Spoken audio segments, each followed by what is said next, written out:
हरे कृष्ण। तो हम भगवद गीता चर्चा कर रहे हैं।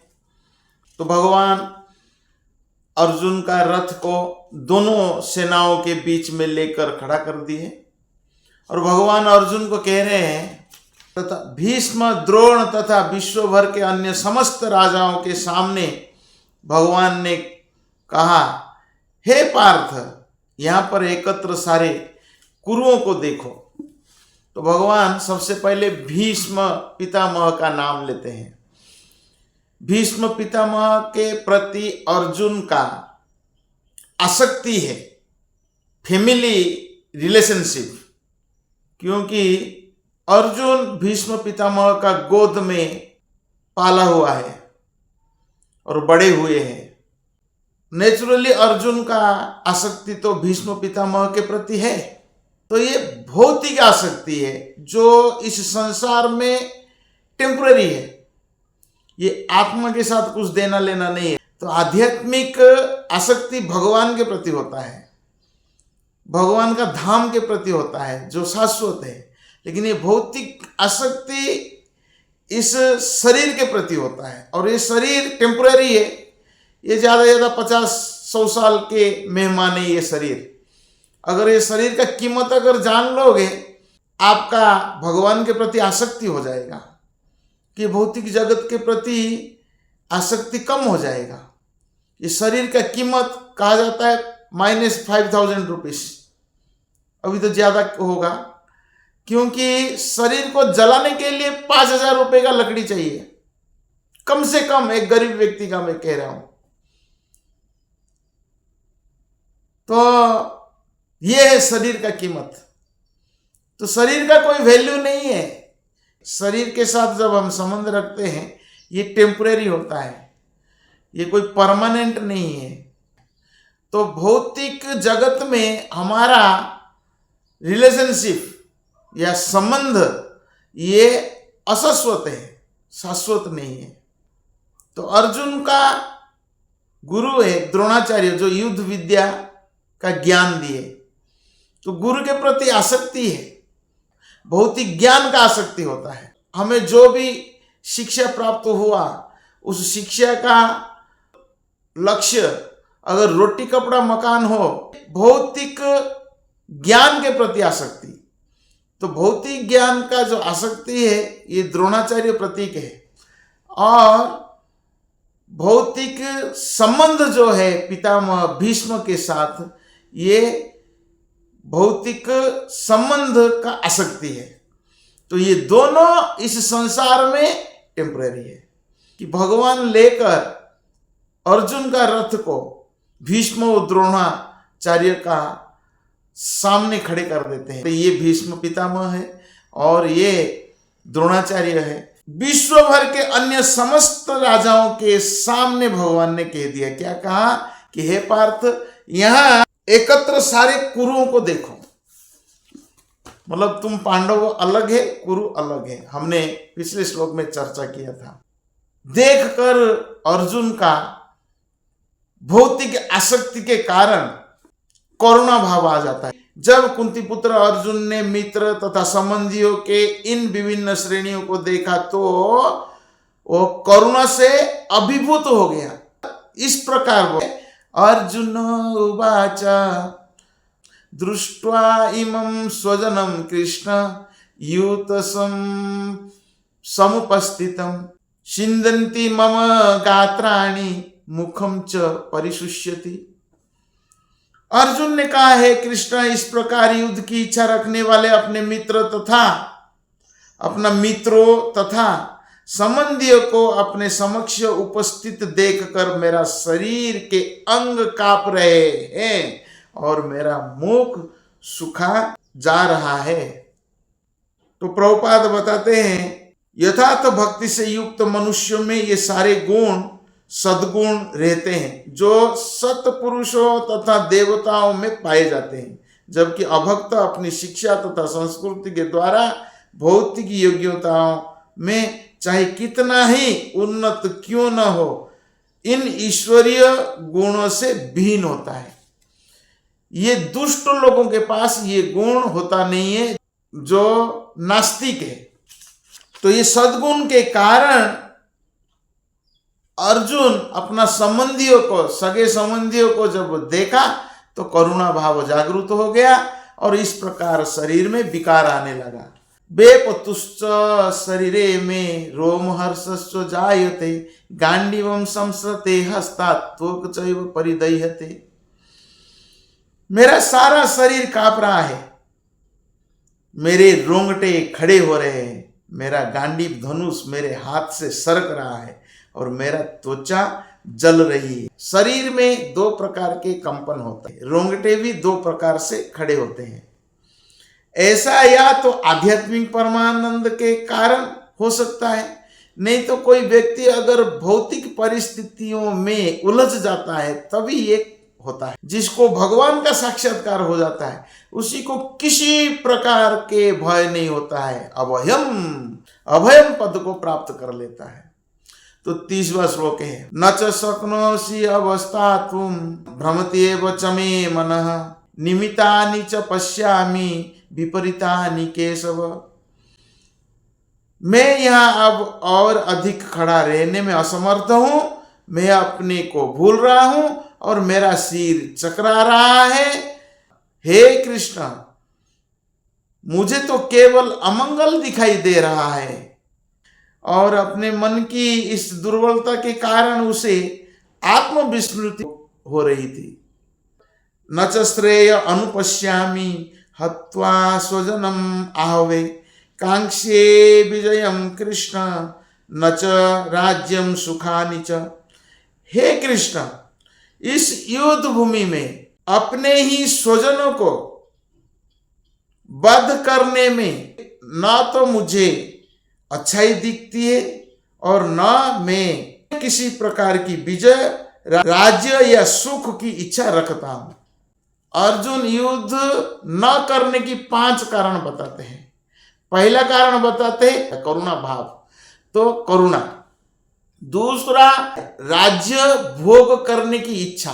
किम नो राज्य नो गोविंद किम भोगे जीवितेन वा यसामर्थे कांक्षतम नो राज्यम भोगा सुखानि च। तो आगे 33 और 34, 35 3 श्लोक है, हम पढ़ सकते हैं। तो हम अनुवाद पढ़ते हैं। हे गोविंद, गोविंद का अर्थ है तो जो गाय को और इंद्रियों को सुख प्रदान करता है उसी को गोविंद कहते हैं। तो भगवान गाय को सुख प्रदान करते हैं और इंद्रियों को प्रसन्नता देते हैं। इंद्रिय कभी प्रसन्न होती, इंद्रियों को जब भगवान की सेवा में लगाते हैं, जब इंद्रियों को अपनी भोग की इच्छा को पूर्ति करने के लिए लगाते हैं तो इंद्रियों कभी प्रसन्न नहीं होती है। अर्जुन कहते हैं, हे कृष्ण, यह समझे कि अर्जुन की इंद्रियां कैसे तृप्त होगी, किंतु गोविंद हमारी इंद्रियों को तुष्ट करने के लिए नहीं है। हाँ, यदि हम गोविंद की इंद्रियों को तुष्ट करने का प्रयास करते तो हमारी इंद्रिय स्वतः तुष्ट हो जाता है। अतः श्री कृष्ण नामादि न भवेत ग्राह्यम इंद्रिय सेवान्मुखे ही जीवादौ स्वयं एव श्रुत्यद।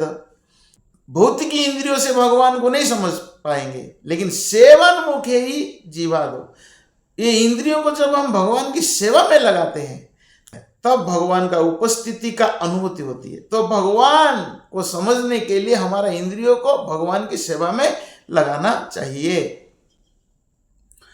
तो हे गोविंद, हमें राज्य, सुख अथवा इस जीवन से क्या लाभ, क्योंकि जिन सारे लोगों के लिए हम उन्हें चाहते हैं वे ही इस युद्ध भूमि में खड़े हैं। हे मधुसूदन, यहाँ मधुसूदन शब्द का उपयोग करते हैं क्योंकि मधु और कैटभ 2 राक्षस का भगवान ने वध किए थे। अर्जुन चाहते हैं कि हे मधुसूदन, आप मधु नामक राक्षस का वध किए, अगर ये राक्षस मेरे हृदय में निवास करे तो इस राक्षस का वध कर लो। हे मधुसूदन, जब गुरुजन, पितृगण, पुत्रगण, पितामह, मामा, ससुर, पौत्रगण, साले तथा अन्य सारे संबंधी अपना अपना धन एवं प्राण देने के लिए तत्पर है और मेरे समक्ष खड़े हैं, तो फिर मैं इस सब को क्यों मारना चाहूंगा? जब मेरे लिए ही है तो उनको क्यों मारूंगा, सब तो मेरा ही है। यह मैं और मेरा मतलब ये शरीर और जो भी शरीर के संबंधी है वो सब मेरे हैं। ये माया है। माया कहां से आती नहीं है, यही माया है, संसार का माया। माया मोहग्रस्त जीव कभी भगवान को समझ नहीं पाएगा। आध्यात्मिक ज्ञान को भी समझना बड़ा कठिन है। तो भगवान जब कृपा करते हैं उस ज्ञान को हम समझ पाते हैं। अपना अपना धन प्राण देने के लिए तत्पर है और मेरे समक्ष खड़े, तो फिर मैं इनको क्यों मारना चाहूंगा, भले ही वे मुझे क्यों न मार डाले। अर्जुन कहते वो मुझे मार दे लेकिन मैं उनको मारूंगा नहीं। हे जीवों के पालक, इन सबों से लड़ने को तैयार नहीं, भले ही बदले में मुझे तीनों लोग को क्यों न मिलते हो। अगर स्वर्ग मर्त्य पाताल का अगर मालिक बन जाओ या राजा बन जाओ, तीनों लोग मुझे अगर प्राप्त हो गया और मेरा अधिकार भी हो गया, तो भी मैं लड़ाई करना नहीं चाहता हूं। इस पृथ्वी की तो बात ही छोड़ दे। भला धृतराष्ट्र के पुत्र को मारकर हमें कौन सी प्रसन्नता मिलेगी। भौतिक सुख प्राप्त करना है, अगर मैं राजा बनूंगा तो ये सब लोग मुझे चाहिए। कि कोई नहीं है राज्य मिला, अकेला अकेला सुख भोग कर सकता हूं, राज्य सुख मुझे मिलेगा। अगर राज्य है, राष्ट्र है, तो ये सारे लोग चाहिए और ये सारे लोग तो युद्ध भूमि में मारे जाएंगे। अगर मुझे राज्य मिल गया तो मैं राजा बन गया, तो प्रजा नहीं है, प्रजा के बिना राजा अधूरा है। अगर सुख प्राप्त करना है तो प्रजा चाहिए। राजा को क्या चाहिए, प्रजा। प्रजा को लेकर आनंद मिलता है और प्रजा ही नहीं है, अकेला राजा बन के मैंने क्या करूंगा। इसलिए मुझे ये राज्य सुख नहीं चाहिए, मैं राज्य के लिए युद्ध नहीं करूंगा। 36वां श्लोक है, पापम एव आश्रयेत आत्मन हत्वा एतन आततायिनः तस्मात् न अर्हा वयं हन्तुं धृतराष्ट्रान् सबान्धवान् स्वजनं हि कथं हत्वा सुखिनः श्याम माधव। तो यदि हम ऐसे आतताइयों का वध करते हैं तो हम पर पाप चढ़ेगा। अतः यह उचित नहीं होगा कि हम धृतराष्ट्र के पुत्र तथा उनके मित्र का वध करें। हे लक्ष्मीपति कृष्ण, इसमें हमें क्या लाभ होगा और अपने ही कुटुंबियों को मारकर किस प्रकार सुखी हो सकते हैं। अपने ही लोगों को मारकर हम सुखी नहीं हो सकते हैं। और ऐसे आतताई हैं। वैदिक शास्त्र के अनुसार 6 प्रकार के आतताई। जो पहला होता है दूसरे को विष पिलाने वाला, दूसरा होता है दूसरे का घर में अग्नि लगाने वाला, तीसरा होता है घातक हथियार से दूसरे को आक्रमण करने वाला, दूसरे का धन को लूटने वाला, पांचवा होता है दूसरे का भूमि को हड़पने वाला, छठवां होता है पर स्त्री का अपहरण करने वाला। दुर्योधन जो है 6 को 6 प्रकार के कार्यों में लिप्त था। कैसे? दूसरे को विष पिलाने वाला, भीम को विष पिला दिया था। दूसरा है दूसरे के घर में आग लगाने वाला, लक्ष्यागृह। तीसरा है घातक हथियार से आक्रमण करने वाला। ये चौथा है दूसरे का धन लूटने वाला, जुआ में तो सारे धन लूट लिया था। पांचवा है दूसरे का भूमि को हड़पने वाला, इंद्रप्रस्थ को तो हड़प लिया था। और छठवा है पराई स्त्री का अपहरण करने वाला। जयद्रथ भी द्रौपदी का हरण करने का प्रयास किया। तो अर्जुन कहते हैं कि ये 6 प्रकार के आतताइयों, ऐसे आतताइयों को मारकर मेरा क्या लाभ होगा? डबल पाप होगा। एक तो आतताई पाप किया हुआ है और उसको मारना डबल पाप हो गया ना। तो डबल पाप नहीं करना है। पापियों को मार के क्या लाभ होगा? जो साधु होते हैं हमेशा साधुवत व्यवहार करते हैं। जो क्षत्रिय है वो कभी कायर नहीं होना चाहिए। भगवान राम क्षत्रिय थे। भगवान राम जी कभी कायरता का प्रदर्शन नहीं किए, धर्म के लिए युद्ध किए। स्त्री का अपहरण किया रावण ने तो रावण का वध किया। धर्म के लिए युद्ध करना क्षत्रिय का धर्म है। भक्तों को कभी कायर नहीं बनना चाहिए। अगर क्षत्रिय है तो उसका धर्म होता है युद्ध करना। ये तीसरा कारण बताते हैं अर्जुन, जो कि आतताइयों को मारकर मुझे पाप लगेगा, मैं युद्ध नहीं करूं। आगे श्लोक बताते हैं 37 और 38, यद्यपि एते न पश्यन्ति लोभपहत चेतसा कुलक्षय कृतं दोषं मित्रद्रोहे च पातकं कथं न ज्ञेयम् अस्माभिः पापात् अस्मात् निवर्तेतुं कुलक्षय कृतं दोषं प्रपश्यद्भि जनार्दन। हे जनार्दन, यद्यपि लोभ से अभिभूत चित्त वाले ये लोग अपने परिवार को मारने या अपने मित्रों से द्रोह करने में कोई दोष नहीं देखते, किंतु हम लोग जो परिवार के विनष्ट करने में अपराध देख सकते हैं, ऐसे पाप कर्मों में क्यों प्रवृत्त हो। आगे बताते हैं 39वां श्लोक में, अगर ये सारे योद्धा मारे जाएंगे तो कुल परंपरा नष्ट हो जाएगा। कुलक्षये प्रणश्यन्ति कुलधर्मः सनातनः धर्मे नष्टे कुलम कृत्स्न अधर्मो अभिभवत्युत। कुल का नाश होने पर सनातन कुल परंपरा नष्ट हो जाती है और इस तरह शेष कुल भी अधर्म में प्रवृत्त हो जाता है। अधर्म अभिभवात कृष्ण प्रदुष्यन्ति कुल स्त्रिय स्त्रीषु दुष्टास्तु वासनेय जायते वर्ण संकर। हे कृष्ण, जब कुल में अधर्म प्रमुख हो जाता है तो कुल की स्त्रियां दूषित हो जाती है, तो कुल परंपरा नष्ट होगा तो कुल में अधर्म प्रवृत्त होगा। अधर्म प्रवृत्त होगा तो फिर क्या होगा, कुल की स्त्रियां दूषित हो जाती है। स्त्रीत्व के पतन से हे वृष्णिवंशी अवांछित संतानें उत्पन्न होती है और अवांछित संतान उत्पन्न होने से क्या होगा ना, संकरो नरकाएव कुल ज्ञानम कुलस्य च पतन्ति पितरो ही एषां लुप्त पिंडोदक क्रिया। अवांछित संतानों की वृद्धि से निश्चय ही परिवार के लिए तथा पारिवारिक परंपरा को विनष्ट करने वालों के लिए नारकीय जीवन उत्पन्न होता है। मतलब नरक में जाना होगा सभी को, जो बद्ध करेगा इनका वो नरक में जाएगा। ऐसे पतित कुल के पुरखे गिर जाते हैं क्योंकि उन्हें जल तथा पिंडदान देने की क्रियाएं समाप्त हो जाती है। तो कुल मिलाकर कहना है तो कुल परंपरा नष्ट हो जाता है तो अवंचित संतान प्राप्त होगा, तो फिर कुल में पिंडदान देने के लिए कोई नहीं रहेगा और एक प्रकार के पाप ही लगेगा। 42वें श्लोक, जो लोग कुल परंपरा को विनष्ट करते हैं और इस तरह वांछित संतान को जन्म देते हैं, उनके दुष्कर्म से समस्त प्रकार की सामुदायिक योजनाएं तथा पारिवारिक कल्याण कार्य विनष्ट हो जाते हैं।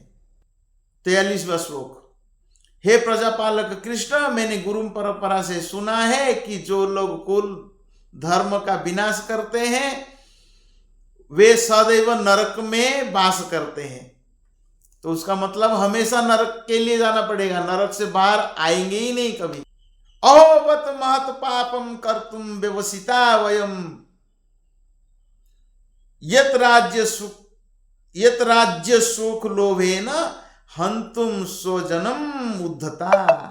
अहो, कितने आश्चर्य की बात है कि हम सब जघन्य पाप करने के लिए उद्यत हो रहे हैं।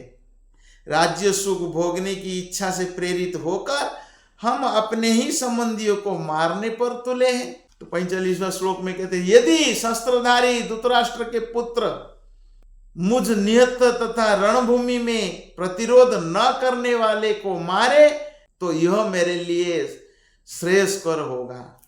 एवं युक्त्वा अर्जुन सख्ये रथोपस्थ उपविशत विसृज्य सशरं चापं शोको संविघ्न मानसः।